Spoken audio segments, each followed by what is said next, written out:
What is up, you guys? Welcome back to the channel. Nintendo Mania here, and in this video we're going to be looking at my Nintendo Switch collection. Last time I did one of these was over a year ago. I've gotten quite a few more games, not a huge amount, but definitely some more good games and I think it's just time to show the collection off again. Before we get started though, I just wanted to let you guys know that I got a new mic off of Amazon. I'm trying it out. I hope I enjoy it.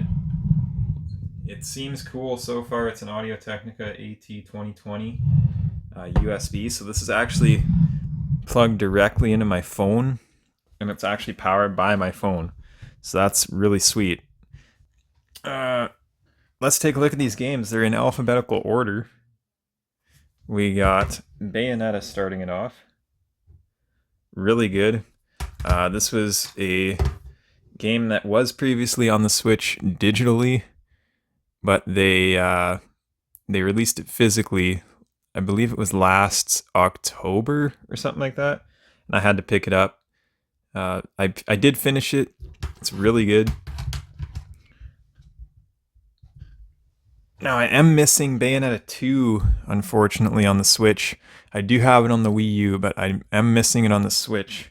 I did, however, grab Bayonetta 3 recently. This one is a used copy. I did not get it new. That's okay, because it's in great shape. But I guess this game is really great as well. I just have to finish 2 to get to this one, but yeah, I have no opinion on this game itself. I've heard that it's good. I can just hope that it is once I try it. Hyrule Warriors Age of Calamity. This game is great. I loved pretty much every second I played of this game. And despite the performance issues, like the performance can be actually downright fucking awful sometimes. Well, most of the time, to be completely honest. But it didn't impact my enjoyment of the game that much at all, if any. I just really liked it. It was kind of a cool alternate story to Breath of the Wild. And I did actually recently buy the DLC for this game. It was on sale, so sometime I'm definitely going to have to jump back into it. I'm looking forward to it. This game has no cover art, but this is Hyrule Warriors Definitive Edition. I actually got this game pretty cheap. I paid about $20 for this. I wish it had the artwork. I really do. But just having this game at all is awesome because it is fairly expensive nowadays. But this version has all the content from the Wii U and the 3DS versions put into one cartridge. Really enjoyable.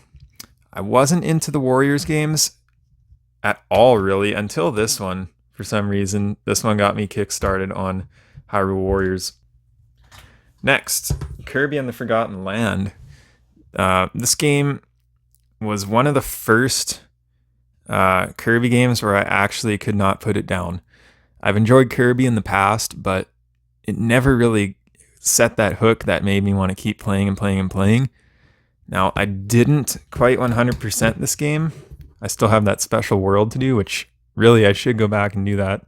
But really enjoyable game overall.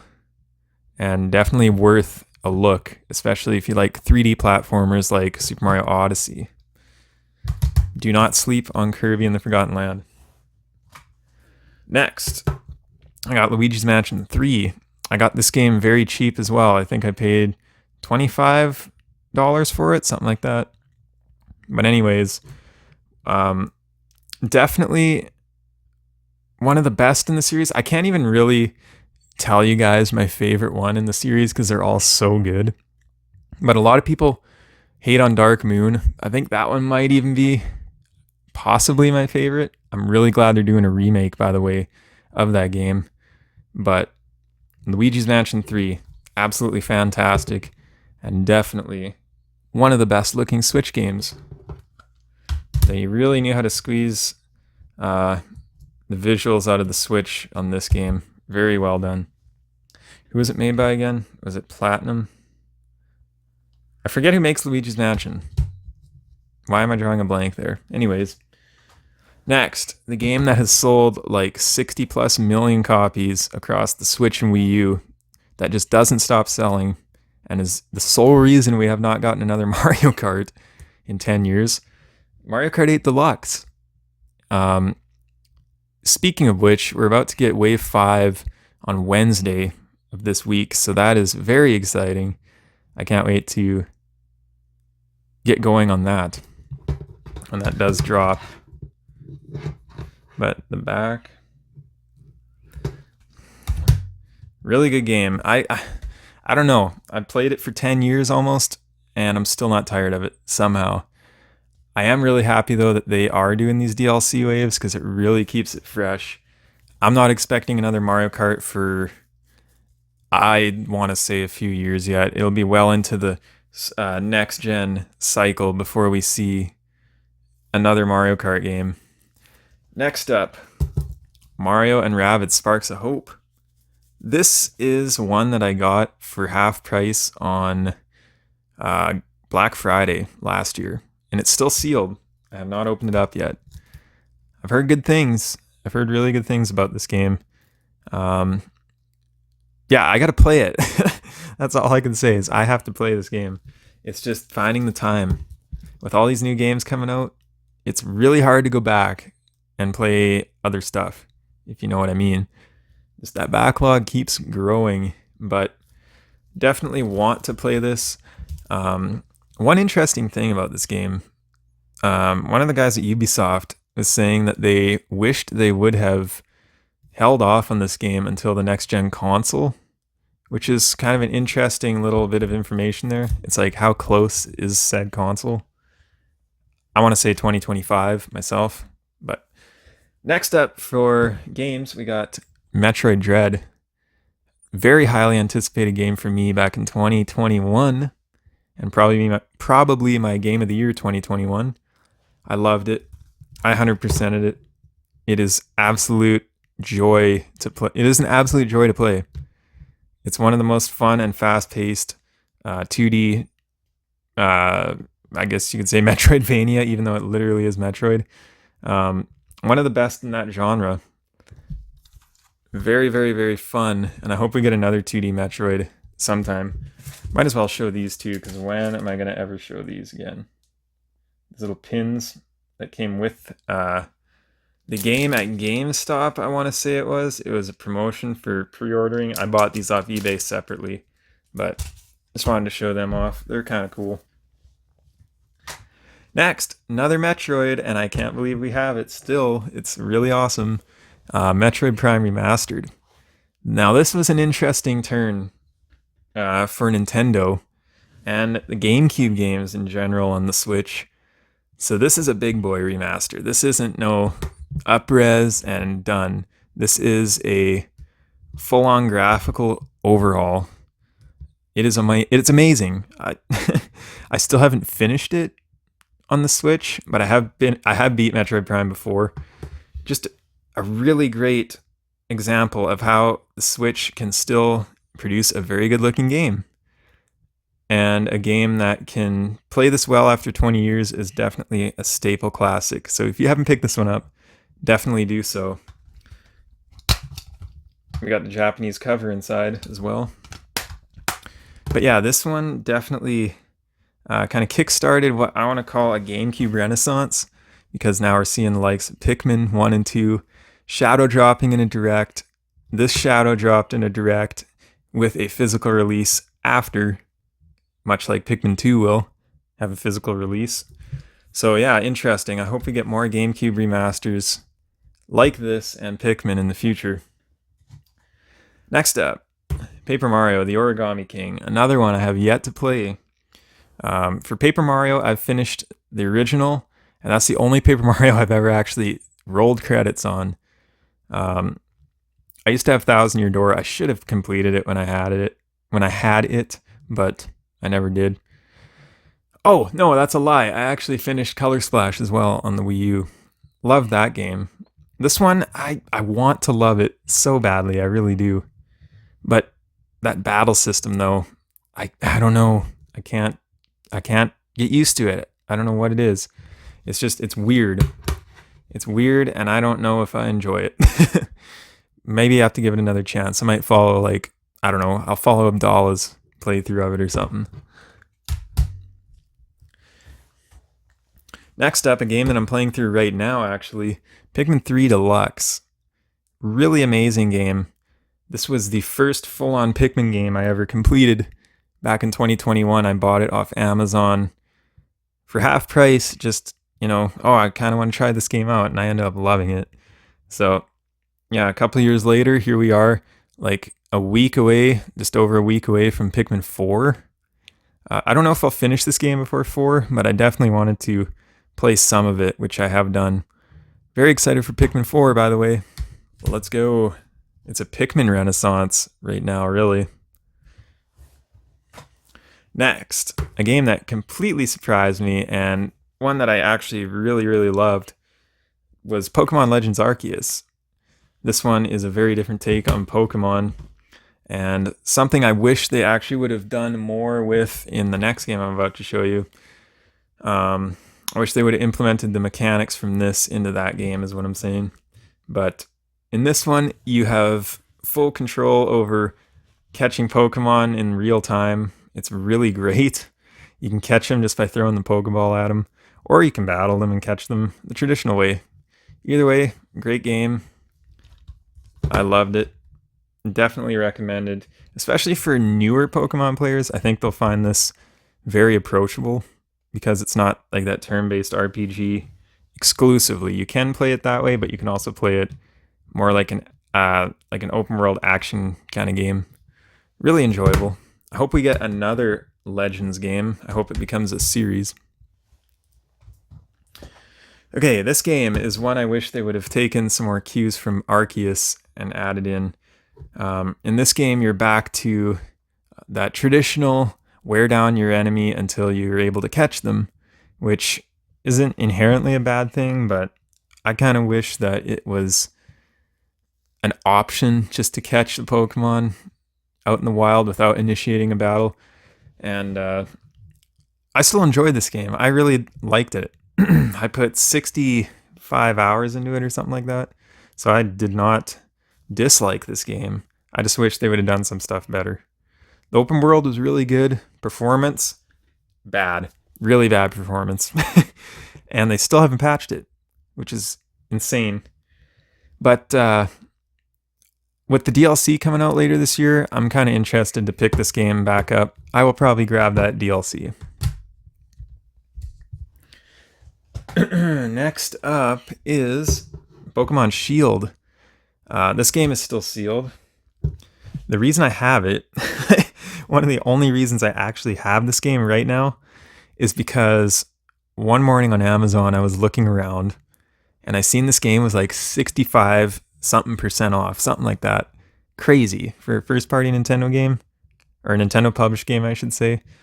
Crazy. You never see that. So I bought it, and not long after that it was back up to full price. So I was wondering if it was maybe a pricing error. Yeah, I got this game for like $29.99, I want to say. Brand new. Epic deal. I had to grab it. I didn't mind this game when I played it last, so definitely gonna have to give it another try someday. That's the thing, someday. Next, Splatoon 3. I do not have Splatoon 2 physically. I have it on my Switch downloaded, but yeah, Splatoon 3 I have physically. It's really good. It's a really good game, but I can't stick with Splatoon for long. I don't know what it is. I love the game when I'm into it, but if I'm not feeling it, I don't touch it. I haven't touched this game in months, but me and a friend did enjoy Salmon Run and all that stuff. Definitely an improvement over the original Salmon Run. Fun time, that game. It really is, even though I haven't played it as much as I wanted to. I still put 50 hours into it, so maybe once the DLC comes out, I will grab that. I still have to finish the main story too, so I have lots of time left with that game if I want to pop it in. Next up, SpongeBob Battle for Bikini Bottom Rehydrated. This is one that obviously I could get on any other console, and it would run way better, obviously. But there's something cool about these third-party games on the Switch like this. It's cool how they get them to work. I don't know. I just have a soft spot for that. So that's kind of why I have it. I got this game and Origami King in a deal for like $50, I want to say. So I couldn't pass it up. But yeah. On the back, one funny thing I kind of noticed being Canadian, it's like, oops, I hit the camera there, sorry. One of the funny things is they put the Canadian text exclusively in French. It's like they think in the States, I don't know if it's in the States or not, but in this, wherever this was printed, they think that Canadians speak exclusively French, and I kind of think that's hilarious. That is not the case. I don't even know French, and I'm Canadian. All right, next up we have Super Mario 3D World plus Bowser's Fury. This is the same base game as the Wii U version, but we got like basically a beta open world kind of testing of a new type of Mario game, and that is Bowser's Fury right there. Very fun concept. I don't know if they'll run with it in the future or not. I kind of hope so. I really enjoyed it. A very good game. Next, Super Mario Odyssey. Obviously a staple in anybody's Switch collection. If you don't have this game, you gotta get it.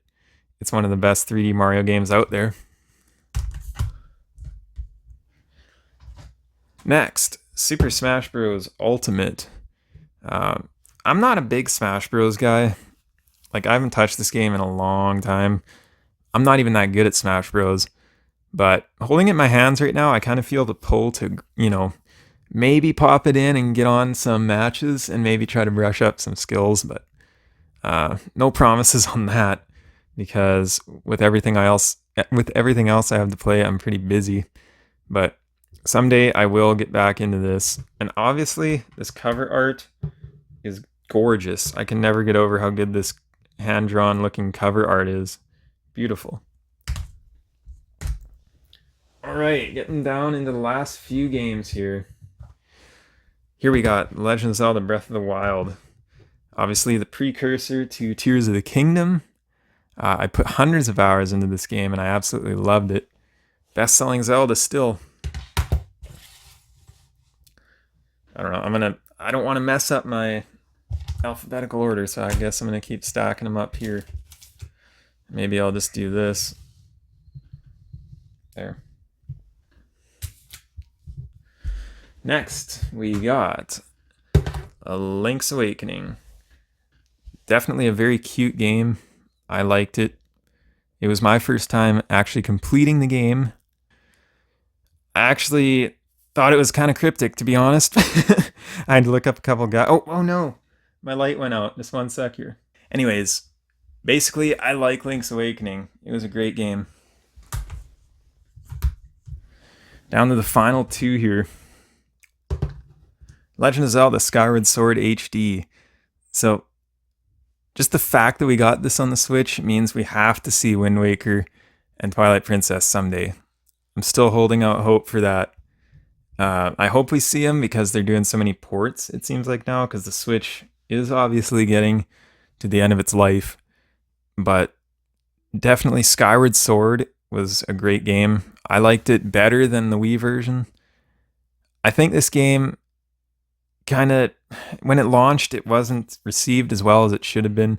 But I think now Zelda fans are appreciating it more because it really is like one of the best story-driven games in the series. It's awesome that way.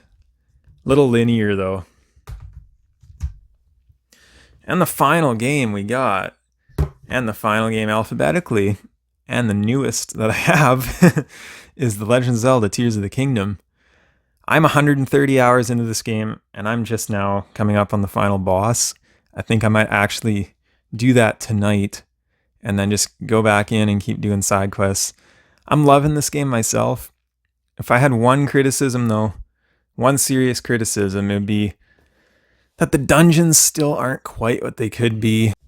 I just don't know if they'll ever get that classic feel back again. Like, they feel somewhat generic because you can attack them from any angle. Like, you can go to this one first or the last one first. It doesn't really matter. Huge step over Breath of the Wild, in my opinion. Bosses were great. Oh, for the most part, they were great. If you haven't played this game yet, give it a shot. It's awesome. I actually have another copy of this game.